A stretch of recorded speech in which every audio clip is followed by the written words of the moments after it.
Hello दोस्तों, पवन teaching centre में आपका स्वागत है। पेन पेपर हाथ में है और 10वीं की ज्योग्राफी की बुक साथ में है, तो बने रहे पवन टीचिंग सेंटर के साथ, पढ़ते रहें, यूँ आगे बढ़ते रहें। हम लोग आज देखेंगे कोसी घाटी परियोजना। कौन घाटी परियोजना? कोसी घाटी परियोजना। इसके पहले हम लोग कौन परियोजना के बारे में पढ़ चुके हैं? गंडक और सोन नदी के परियोजना के बारे में पढ़ चुके हैं। तो आप नीचे कमेंट बॉक्स में हमें लिख के बताइए कि सबसे पुराना कौन सी परियोजना है बिहार की परियोजना के बारे में। उसमें बताइएगा कि सोन नदी घाटी परियोजना कब स्टार्ट हुआ, वो भी नीचे कमेंट बॉक्स में लिखा के बताइए। और इसकी कुल लंबाई कितना किलोमीटर है? अगर आप देख रहे हैं नीचे कमेंट बॉक्स में लिख के बता सकते हैं। आप बता सकते हैं तो अगला क्वेश्चन बताते हैं, पूछते हैं चावल का कटोरा किस क्षेत्र को कहा जाता है? ये भी नीचे कमेंट बॉक्स में लिख के में बताइए। आज हम लोग चलेंगे कोसी नदी घाटी परियोजना। कौन घाटी परियोजना? कोसी नदी घाटी परियोजना के बारे में पढ़ेंगे। कह रहा इस परियोजना की कल्पना 1896 ईस्वी में, कैसे ईस्वी में? 1896 ईस्वी में किया गया था, किंतु वास्तविक रूप से, कौन रूप से? वास्तविक रूप से 1955 1955 ईस्वी में कार्य प्रारंभ हुआ। कह रहा वास्तविक ईस्वी में देखा जाए इस नदी घाटी का परियोजना तो 1896 में ही हो गया था, लेकिन इसका वास्तविक रूप से जो प्रारंभ हुआ कब हुआ? 1955 में। इस परियोजना नेपाल, कौन पाल? नेपाल। कह रहा कौन पाल? नेपाल। कह रहा बिहार सामूहिक प्रयास के फल में मुख्य उद्देश्य नदी को बदलने का मार्ग रोका गया। उपजाऊ भूमि में बर्बादी पर नियंत्रण, भयंकर बाढ़ से क्षति पर रोक, जल से सिंचाई का विकास, जल विद्युत उत्पादन, मत्स्य पालन, नौका रोहन एवं पर्यावरण पर नियंत्रण आदि। इसका मेन उद्देश्य क्या था बनाने का? इसका मेन उद्देश्य क्या था कि यह नियंत्रण किया जाए, बाढ़ पर नियंत्रण किया जाए, भूमि पर उपजाऊ को भयंकर बाढ़ से रोका जाए, सुखाड़ से रोका जाए, जल को सिंचाई के लिए विकसित किया जाए, और मत्स्य पालन और नौका को रोहन के लिए बहुत सारे उद्देश्यों के लिए बनाया गया था। क्या चीज़ बनाया गया? तो कोसी नदी घाटी परियोजना बनाया गया था। इस परियोजना में कई चरणों से पूरा किया गया। पहले चरण में मार्ग परिवर्तन पर नियंत्रण। कौन परिवर्तन? मार्ग परिवर्तन पर नियंत्रण। बिहार नेपाल सीमा पर स्थित हनुमान नगर स्थान। कौन नगर स्थान? हनुमान नगर स्थान। कहाँ स्थित है? बिहार नेपाल सीमा के स्थित हनुमान नगर पर स्थित है। पर बैराज का निर्माण। बाढ़ नियंत्रण के लिए दोनों ओर तटबंध का निर्माण। बाढ़ नियंत्रण के लिए कौन ओर? दोनों ओर किसका निर्माण? तटबंधन का निर्माण। पूर्वी एवं पश्चिमी कोसी नहर। कौन कोसी नहर? पूर्वी एवं पश्चिमी कोसी नहर। उत्तरी शाखाओं का निर्माण सम्मिलित किया गया। इस सभी अथी का निर्माण क्या किया गया? सम्मिलित किया गया। इसी प्रकार क्रम में नदी के दोनों ओर 240 किलोमीटर लंबे बाढ़ नियंत्रण बांध का निर्माण हुआ। इसी क्रम में अगर देखा जाए तो 240 किलोमीटर लंबे बांध का निर्माण हुआ, यानी कि धीरे धीरे इसमें क्या चीज़ वृद्धि होते चला गया। पूर्व नहर। कौन नहर? पूर्वी नहर तथा इसकी 4 प्रमुख सहायक नहरों द्वारा लगभग 14 लाख एकड़ भूमि। कै लाख एकड़ भूमि? 14 लाख एकड़ भूमि में सिंचाई की योजना बनाई गई थी। कह रहा है कि इसका मुख्य उद्देश्य था कि 14 लाख एकड़ भूमि पर क्या चीज किया जाए? सिंचाई किया जाए। कौन परियोजना के अंतर्गत? कोसी नदी घाटी परियोजना के अंतर्गत। कौन नदी पर बनाया गया? तो सर कोसी नदी पर बनाया गया होगा। सोन नदी घाटी परियोजना सोन पर बनाया गया, और गंडक नदी घाटी परियोजना गंडक नदी पर बनाया, इसलिए इसका नाम है तो पड़ा, नदी के नाम के द्वारा पड़ा। वाह बहादुर, बहुत होशियार हो गए हैं आप लोग तो। अगला करा पूर्वी नहर तथा इसकी 4 प्रमुख सहायक नहरें द्वारा लगभग 14 लाख एकड़ भूमि पर सिंचाई की योजना बनाई गई थी। इससे पूर्णिया, सहरसा, मधेपुरा, अररिया जिले में सिंचाई होती है। अगर देखा जाए इसमें पूर्णिया, सहरसा, मधेपुरा और अररिया जिले में कौन सी सिंचाई होती है? पूर्वी नहर की। कौन नहर? पूर्वी नहर को और भी विस्तृत किया गया। देखा जाए तो पूर्वी में जो नहर है उस नहर को और क्या कर दिया गया? विकसित कर दिया गया है। पूर्वी नहर को और विकसित किया गया है। इसकी एक शाखा ताजपुर, कौनपुर? ताजपुर नहर निकाली गई है। पश्चिमी नहर से कई उप नहरें निकली है। एक नहर से, जैसे मान लीजिए मेन नहर है इस नहर से बहुत सारे इसी द्वारा यहाँ से इसे शाखा बना दिया जाए, इसको कौन नहर कहा जाता है? उपनहर के अंतर्गत इसे रखा जाता है। करा उपनहर निकलिए। पश्चिमी नहर का लगभग 35 किलोमीटर का क्षेत्र नेपाल में पड़ता है। अगर देखा जाए तो पश्चिमी जो नहर है इसका 35 किलोमीटर क्षेत्र कहाँ पड़ता है? नेपाल में। तो सोच लीजिए कितना बड़ा ये नहर होगा। खाली 35 किलोमीटर क्षेत्र जो है नेपाल ही में पड़ रहा है, तो भारत में भी तो पड़ रहा होगा नहीं। और शेष भाग मधुबनी तथा दरभंगा जिले में पड़ता है। कोसी बैराज 12,161.30 मीटर लंबा है, जो कि 1963 में बनाकर तैयार किया गया है। कौची में बनाकर तैयार किया गया? 1963 में। कब बनाकर तैयार किया गया? 1963 में बनाकर तैयार किया गया है। दूसरे चरण में इस परियोजना द्वारा जब विद्युत संबंधित कार्य संपन्न हुए और पूर्वी कोसी नहर पर शक्ति गृह 20,000 किलोवाट क्षमता वाला एक जल विद्युत शक्ति गृह निर्माणाधीन गृह निर्माणाधीन करता। इस परियोजना में क्या हुआ? 20,000 किलोवाट का 20,000 किलोवाट क्षमता का विद्युत का क्या किया गया? उत्पादन किया गया। यानी इतना विद्युत यहाँ पर उत्पादित किया जाएगा, बनाया जाएगा। कौन नदी घाटी परियोजना में? कोसी नदी घाटी परियोजना में। अगला करा दुर्गावती जलाशय परियोजना। कौन बत्ती? दुर्गावती। कौन बत्ती जी? दुर्गावती जलाशय परियोजना। इस परियोजना का मुख्य उद्देश्य कैमूर एवं रोहतास जिले के सूखाग्रस्त क्षेत्रों को सिंचित करना एवं बाढ़ नियंत्रण करना। इसका मेन इस जो दुर्गावती जलाशय परियोजना है, इसका मुख्य था कैमूर और रोहतास जिले के लिए बनाया गया कि यहाँ पर बहुत सारे ऐसे इलाके जहाँ सूखाग्रस्त है। सूखाग्रस्त मतलब कुछ वहाँ पर सिंचाई करने के लिए, फसल को सिंचाई करने के लिए पानी की उपलब्धता नहीं है, इसलिए इसे क्या किया गया? बनाया गया है। कौन किया गया है? बनाया गया है। कह रहा है अब बाढ़ पर नियंत्रण। अब बाढ़ जो आ रहा है बार बार, जो बरसात मानसून हम आपको समझाएं, पिछले वीडियो में देखिएगा, मौसम के कारण मानसून आने के कारण बाढ़ बार बार आ जाता है। उस बाढ़ पर भी क्या किया जा सकता है? इसके मदद से नियंत्रण किया जा सकता है। दुर्गावती नदी में कुंद्र के पास 1962 में 17,325 हेक्टेयर भूमि को सिंचाई के लक्ष्य से बांध का निर्माण किया गया। इस बांध का निर्माण करने का एक लक्ष्य क्या था? 1962 में 17,325 हेक्टेयर। कौन हेक्टेयर? 17,325 हेक्टेयर को सिंचित करने का लक्ष्य। कितना हेक्टेयर भूमि क्या किया जाएगा? सिंचित किया जाएगा, सिंचाई किया जा सकता है दुर्गावती जलाशय परियोजना के अंतर्गत। किंतु पर्याप्त सफलता नहीं मिलने के कारण चेनारी के प्रखंड में कर्मचाट के पास इसी नदी पर 45.72 मीटर ऊंचा बांध बनाने की योजना है। यही कारण देखा गया कि जब प्रखंड कर्मचाट के आधार पर देखा गया तो जो रूल बना था कितना 1962 में बना था कि 17,325 किलोमीटर हेक्टेयर पर क्या किया जाएगा? सिंचित किया जाएगा। लेकिन ये परियोजना सफल नहीं हो पाया, उतना सिंचित कर नहीं रहा था, जिससे 36,000 हेक्टेयर भूमि की सिंचाई की जा सकेगी। यही कारण होगा कि इस पर कितना भूमि की हेक्टेयर की सिंचाई की जाएगी? 36,000 हेक्टेयर भूमि की सिंचाई की जाएगी। कह रहा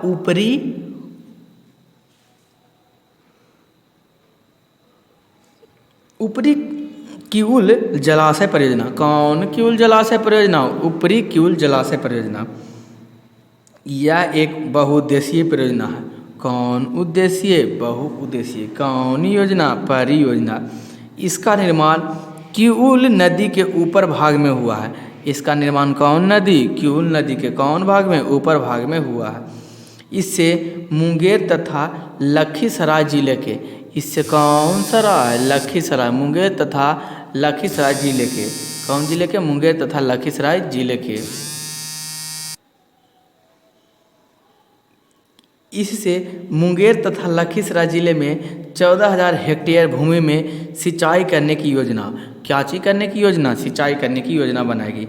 इसका मुख्य उद्देश्य सिंचाई, बाढ़ नियंत्रण और पर्यावरण संवर्धन है। कह रहा है इसका मुख्य जो उद्देश्य है जो क्या था? ये जो ऊपरी किराऊ जलाशय परियोजना, इसका मुख्य उद्देश्य था बाढ़ नियंत्रण करना और पर्यावरण को संवर्धक बनाना, यानी कि खेती करने के लिए सिंचाई किया जाना है। इसका मुख्य उद्देश्य था वहाँ पर जो पर्यावरण जो उसका व्यवस्थित सुचारू रूप से चलाया जा सके। बागमती परियोजना, कौनमती बागमती परियोजना, यह परियोजना बागमती नदी पर सीतामढ़ी जिले में स्थित है। कौनमढ़ी सीतामढ़ी जिले में स्थित है। नदी के निचले भाग में रामनगर, कौननगर रामनगर के समीप एक बांध बनाया गया है। यह भी एक बहुउद्देशीय परियोजना है। यहाँ पर देखा बागमती परियोजना के अंतर्गत देखा जाए ना तो ये बागमती नदी पर, कौन नदी पर, बागमती परियोजना है तो बागमती नदी पर नहीं बनाया गया होगा। सीतामढ़ी जिले में कौन पूछ देगा कि बागमती परियोजना कौन से नदी पे, कौन से जिले में स्थित है, तो सीतामढ़ी जिले में स्थित है। नदी के निचले भाग में रामनगर के समीप एक बांध बनाया गया। यह भी बहुउद्देशीय परियोजना है, मतलब बहुत सारे उद्देश्य के लिए बनाया गया है, बस एक ही उद्देश्य नहीं सिंचाई करने के लिए। इसका उद्देश्य सिंचाई, बाढ़ नियंत्रण, नदी का कटाव रोकना, जल निकासी तथा पर्यावरण संवर्धन है। इसके द्वारा पूर्वी चंपारण, सीतामढ़ी, शिवहर, मुजफ्फरपुर जिले 1,19,800 हेक्टेयर भूमि पर सिंचित की जा सकती है। इससे इतने ही पूर्वी चंपारण, सीतामढ़ी, शिवहर, मुजफ्फरपुर जिले में क्या किया जाएगा, इसको बेहतरीन किया जाएगा। बरनार जलाशय परियोजना, कौन परियोजना, बरनार जलाशय परियोजना। इस परियोजना द्वारा बरनार नदी का पक्का बांध बनाकर जमुई जिले के, इस परियोजना के द्वारा बरनार नदी पर पक्का बांध बनाकर जमुई जिले के सूखा प्रभावित क्षेत्र में, कौन प्रभावित क्षेत्र, सूखा प्रभावित क्षेत्र में 22,400 हेक्टेयर भूमि पर सिंचाई का काम हो सकेगा। इस योजना के अंतर्गत 22,400 हेक्टेयर भूमि पर सिंचाई का काम हो सकता है। वन संसाधन, कौन संसाधन, वन संसाधन। बिहार विभाजन के बाद, कौन विभाजन के बाद, बिहार विभाजन हुआ। तो नीचे कमेंट बॉक्स में लिख के मैं बताया बिहार का विभाजन कब हुआ। मैंने आपको, अगर वीडियो कंटिन्यू देख रहे हैं तो मैंने आपको पढ़ाया बिहार विभाजन कब हुआ। तो बिहार विभाजन के बाद अधिकतर वनाच्छादित क्षेत्र झारखंड में चला गया। जितना भी वन से आच्छादित क्षेत्र है, यानी भूमि पर अधिक से अधिक भूमि पर वन थे, वो कहाँ चला गया, बिहार में, झारखंड में चला गया। वर्तमान बिहार में 76.87% भौगोलिक क्षेत्र पर ही वन है। अगर बिहार में देखा जाए तो वन कितने भौगोलिक क्षेत्र पर है, 76.867 भौगोलिक क्षेत्र पर ही वन है। और प्रति व्यक्ति वन भूमि का औसत मात्र, कौन मात्र, औसत मात्र, कौन व्यक्ति, प्रति व्यक्ति, कौन व्यक्ति, प्रति व्यक्ति औसत मात्र भूमि पर है। प्रति व्यक्ति वन भूमि का औसत मात्र 0.05 हेक्टेयर है, जो राष्ट्रीय औसत 0.53 हेक्टेयर से बहुत ही कम है। देखा जाए यही हेक्टेयर जो बहुत ही कम है, कितना कम है, 0.0, औसत राष्ट्रीय से देखा जाए तो 0.53 हेक्टेयर पर भूमि पर ही क्या चीज़ है, वन है। कहाँ, बिहार में स्थित वन है। बिहार के वनों को 2 वर्गों में रखा जा सकता है। किसके वनों को, बिहार के वनों को कै वर्गों में, 2 वर्गों में कौची किया जाता, रखा जा सकता। पहला आर्द्र पतझड़ वन एवं दूसरा शुष्क पतझड़ वन। कौन पतझड़ वन, एक आर्द्र पतझड़ वन और दूसरा शुष्क पतझड़ वन। पहला हम लोग पढ़ेंगे आर्द्र पतझड़ वन। उससे पहले के बारे में पढ़ेंगे, क्या आप जानते हैं, डू यू नो, हरी वाली डिबिया। बिहार में कुल 6,374 वर्ग किलोमीटर अधिसूचित वन क्षेत्र है। कौन सूचित वन क्षेत्र है, अधिसूचित वन क्षेत्र है। मात्र 46 वर्ग किलोमीटर, मात्र 76 वर्ग किलोमीटर में अति संघनीय वर्ग है। कौन वन है, अति संघन वन है। अधिसूचित, कौन सूचित, अधिसूचित क्षेत्र का लगभग 50% भाग वीरान अवस्था अथवा विलुप्त है। देखा जाए तो यहाँ का जो इतना % वन है जो क्या है, लगभग वीरान अथवा विलुप्त है। कौन लुप्त, विलुप्त। हम लोग समझते हैं आर्द्र पतझड़ वाले वन के बारे में चर्चा करते हैं। क्या है आर्द्र पतझड़ वाले वन? इस प्रकार के वन दक्षिण पहाड़ी क्षेत्र एवं उत्तर पश्चिम भाग में पाए जाते हैं। किस प्रकार के वन? इस प्रकार के वन दक्षिण पहाड़ी क्षेत्र एवं उत्तर पश्चिम भाग में पाए जाते हैं। सुमेश्वर दूत, कौन दूत? सुमेश्वर दूत। शिवालिक क्षेत्र में 917 वर्ग किलोमीटर क्षेत्र में इस वन का विस्तार है। कौन वन का विस्तार है? इस वन का। इस प्रकार के वनों के मुख्य रूप से साल और शीशम के वृक्ष की प्रधानता है। अगर इस प्रकार के वन को देखा जाए तो मुख्य रूप से साल और शीशम के वृक्षों की क्या है? प्रधानता है, मुख्य है।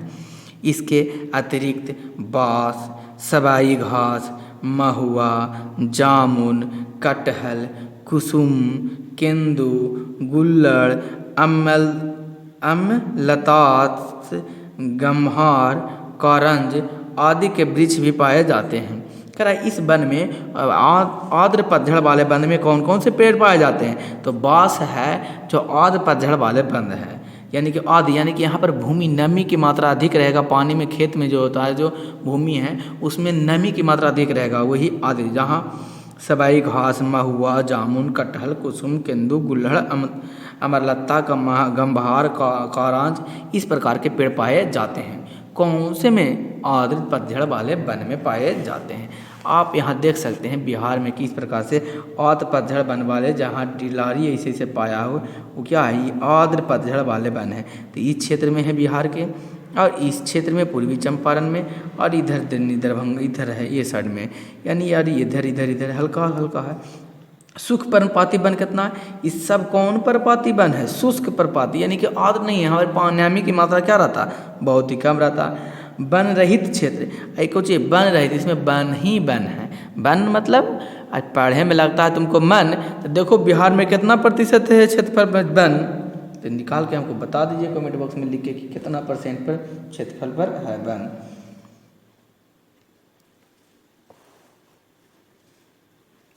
अगला कह रहा शुष्क पतझड़ वन।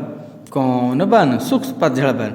ड्राई डिसिडस फॉरेस्ट बिहार, पूर्वी मध्यवर्ती भाग तथा दक्षिण पश्चिम पहाड़ी भागों में इस प्रकार के वन विस्तार हैं। कह रहा शुष्क पतझड़ वाले वन कहाँ पाया जाएगा? तो बिहार के पूर्वी मध्यवर्ती भाग में जो दक्षिणी पश्चिमी पहाड़ी में है वहाँ पर पाए जाएंगे शुष्क पतझड़ वाले वन। सर हरी वाली डिबिया, कह रहा क्या आप जानते हैं? Do you know? आर्द्र पतझड़ वन एक शुष्क पतझड़ वन को 125 सेंटीमीटर वर्षा रेखा विभाजित करता है। अगर देखा जाए तो आर्द्र पतझड़ वाले वन हैं जो शुष्क पतझड़ वन को 125 सेंटीमीटर वर्षा रेखा क्या करती है? विभाजित करती है। कह रहा कैमूर और रोहतास जिले में इसका अधिक विस्तार है। देखा जाए तो कैमूर जिले में और रोहतास जिले में शुष्क पतझड़ वाले वन का क्या है? अधिक मात्रा में है।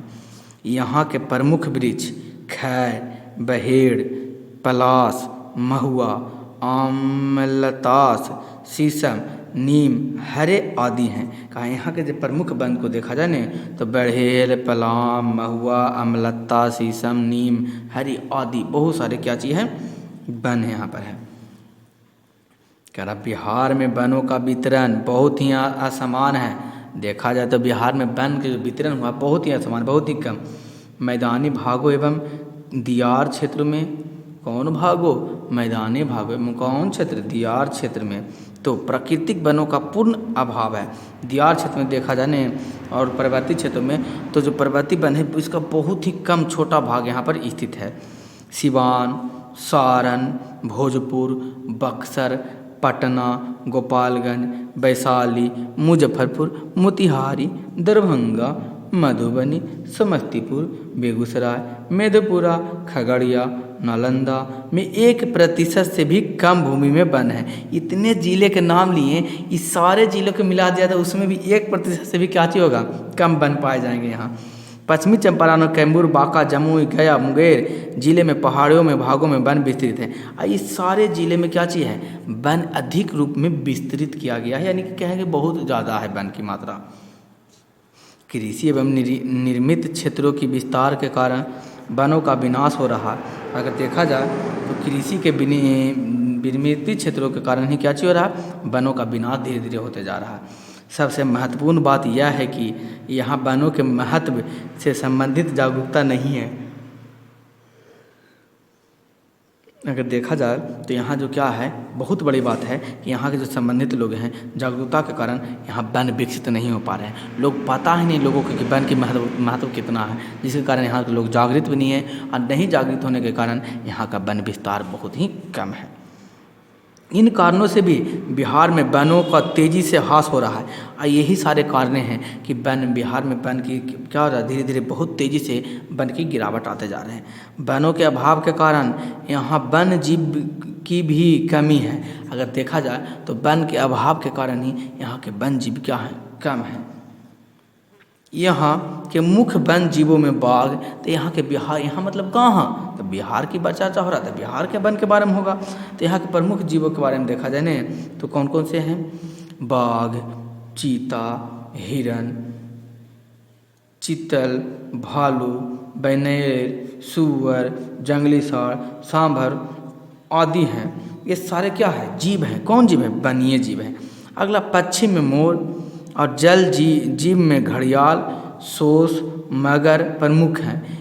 इस सारे क्या हैं, पक्षी के अंदर, पक्षी में मेन प्रमुख बिहार के कौन है, मोर है। उसके बाद जल जीवन में कौन सी, घड़ियाल भी, सोस भी, मगरमच्छ, मगर मतलब कौन सी, मगरमच्छ। ये क्या है, प्रसिद्ध है, विख्यात है, यहाँ पाए जाते हैं। क्योंकि कम वन है, तो वन कम रहने के कारण इसके जो जानवरों की, पक्षियों की प्रजातियाँ भी जो कम पाई जाती है। कहाँ, बिहार में। ये जल जीव यहाँ की नदियाँ में पाए जाते हैं। ये सारे जल जीव है जो यहाँ की कौची में पाया जाता है, नदियाँ में पाई जाती है। वनों की अंधाधुनी कटाई, किसकी अंधाधुनी कटाई, वनों की अंधाधुनी कटाई। वन पशुओं पक्षियों को शिकार के कारण ही वन जीवों की संख्या तेज़ी से घटती जा रही है। अब क्या हो रहा है कि वन की कटाई अंधाधुन हो रहा है। बोल सर समझे नहीं, इसका मतलब क्या हुआ, जो थोड़ा सा हमको समझा के क्या कर दीजिए, बता दीजिए कि कैसे अंधाधुन कटाई हो रहा है वन के बारे में, जिसके बारे में हमको चर्चा कर दीजिए। हम कि लीजिए आपको हम इसके बारे में चर्चा करके ही क्या कर देते हैं, बता देते हैं। मान लीजिए यहाँ छोटा सा वन है, यहाँ बहुत प्रकार के जीव रहते हैं, सारा जीव, बाघ, शेर, बिलाड़, खटास, हिरन, मुर्गी, सब, तोता, मैना, सब रह रहा। अब इस सभी में पेड़ है, इस सभी में क्या है, वन है। लीजिए आप पेड़ लगा देते हैं, पूरा फीलिंग लीजिए वन का, क्या इस प्रकार से पेड़ है। अब आबादी क्या हो रहा है, ज़्यादा बढ़ते जा रहा है, आबादी बढ़ते जा रहा है, लेकिन यहाँ की जनसंख्या बढ़ते जा रहा है, लेकिन ज़मीन तो बढ़ते नहीं जा रहा, नहीं बढ़ते जा रहा। तो इसको विकास करने के लिए, या कह सकते हैं डेवलपमेंट करने के लिए, या हम इसको कह सकते हैं क्या चीज़ करने के लिए, तो इसे वृद्धि करने के लिए और लोगों जनसंख्या बढ़ने के लिए, घर बनाने के लिए, कृषि में उपयोग लाने के लिए ये वन को काट कर क्या चीज़ बनाया जा रहा है, ज़मीन बनाया जा रहा है। तो यहाँ पर जो जानवर रह रहे थे, यहाँ इसका वन की तो इतना कटाई हो गया, जितने भी यहाँ जानवर रह रहे थे सब जानवर अब कहाँ क्या होंगे, या तो मर जाएंगे, या तो यही जानवर, यही इतना जो जंगल जितना बचा वहाँ पर चल जाएंगे। अभी जनसंख्या बढ़ने के कारण क्या हुआ कि ज़मीन बना, कृषि के लिए बने, या तो घर बनाने के लिए बने, या सरकारी का कोई काम नहीं, लेकिन वन की तो उन्मूलन हुआ, वन की तो कटाई हुआ, जिसके कारण यहाँ में रहने वाले जीव जंतु भी क्या हो गए, खत्म हो गए। यही कारण है कि वन कम होने के कारण कह सकते हैं कि यहाँ के जीव जंतु, जो जंगली जीव जंतु हैं, वो भी धीरे धीरे क्या होते जा रहे हैं, कम होते जा रहे हैं। इसलिए इसकी जनसंख्या पशुओं के शिकार, और क्या हो रहा है, जो चीरी में बच रहा है उस पर भी क्या किया जा रहा है, मान लीजिए बच रहा है, इसमें भी कोई भी जानवर बच रहा है, उसमें भी किसके द्वारा, शिकारी के द्वारा इस वन को, इस जानवरों को, इन पक्षियों को क्या कर दिया जाता है, मार के ऊंचे दाम पर, ऊंचे कीमत पर क्या कर दिया जाता है, बेच दिया जाता है। दोस्तों हम लोग आज भर क्या करते हैं, इतना ही रहने देते, फिर हम लोग कल अगले क्लास में पढ़ेंगे वन एवं वन जीव का संरक्षण। कौन जीव, वन एवं वन जीव का कौन रक्षण, संरक्षण। तो आज बार हम लोग इतना ही रह देते हैं। मैं आपको, अगर आपको ये वीडियो अच्छा लगा तो लाइक और शेयर और सब्सक्राइब करना ना भूलें। बने रहे पवन टीचिंग सेंटर के साथ, पढ़ते रहें, आगे बढ़ते रहें। अंत में मैं आपको यही कहूँगा, लास्ट में, छोटे को प्यार करें, बड़े को सम्मान करें, अपना व्यक्तित्व इस तरीक़ा से कायम रखें कि आपके साथ रह रही स्त्री भी सुरक्षित महसूस कर सके। तो अंत तक आपका वीडियो देखने के लिए धन्यवाद। बने रहें पवन टीचिंग सेंटर के साथ, पढ़ते रहें, आगे अपने लाइफ में इसी तरीक़ा से बढ़ते रहें।